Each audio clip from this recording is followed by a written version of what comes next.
Okay, so I decided to pull out this machine here. Not really quite sure why this is gaining a little bit of voltage, but it's only in millivolts.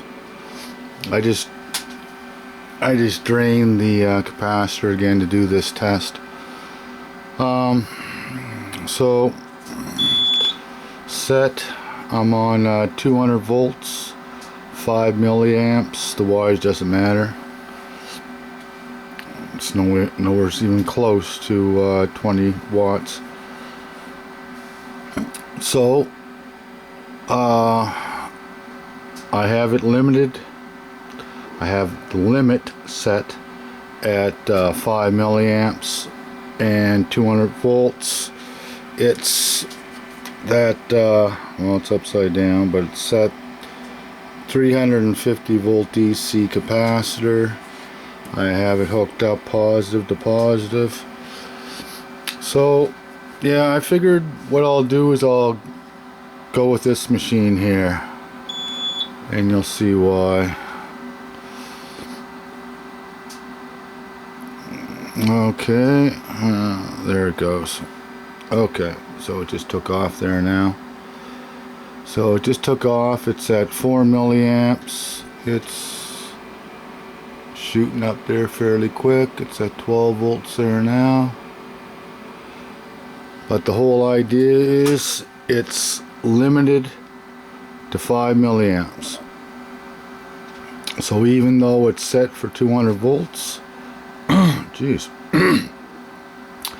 Even though it's set for 200 volts, the limit right here, it has certain limits on it. So it's the limit is at 5 milliamps. And I'll be honest with you, this is on 0 to 10 milliamp scale, and it's only on 4. So I don't know, for some reason it's limiting it to 4. So right now we're up to 60 volts and climbing. 63, 65. Here it's saying it's only at 54. I'm not really quite sure why, but my voltmeter is pretty well telling me exactly what it is right at the capacitor. So I pretty well trust the capacitor. I don't know how many samples this takes, and this is actually nothing for this power supply. This power supply goes all the way up to 6,000 volts. So yeah, 300 volts is not a very big deal. So yeah, just again, we're looking at 113 volts, still right steady on 4 milliamps for some reason, but doesn't matter. That's actually just dropped a little bit. Oh, just went up. It's saying 114 volts DC here, saying 130. Just went to 120. So I believe it's the sample rates of the voltmeter that's not keeping up with what is actually happening as in the charging of the capacitor. But I noticed the capacitor is it's bouncing a little bit there. That's it taking its charge. Whoa, is she ever bouncing there? Oh, she went to no load.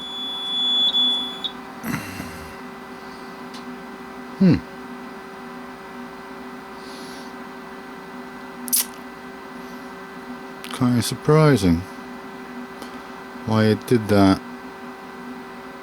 So I was at 155.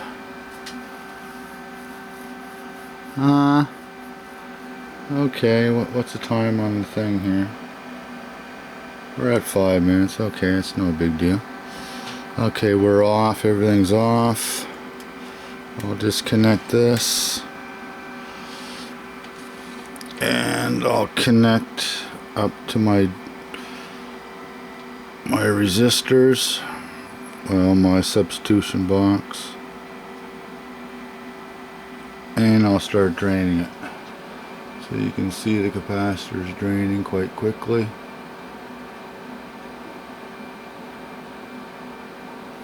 Like very quickly. I have it on 4.7 kilo ohms, and it's actually drains quite quickly here. Maybe I should put it up to 10 kilo ohms. Not that makes that much of a difference, but yeah, I'm not really quite sure why it kicked out. So what we'll do is we'll drain the capacitor. It said no load. It was starting. The amps was kind of jumping all over the place, so I don't know if I'm not quite sure what that meant. It to me it's strange. If anybody knows why it would be doing that, because all it's doing is charging the capacitor, so I don't know why the, you know, it's a big capacitor. It's, what is it, 3600 microfarad at 350 volts. It should have no problem at all taking 200 volts.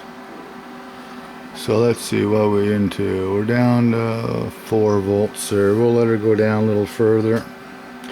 Actually, I'm going to shut this video off.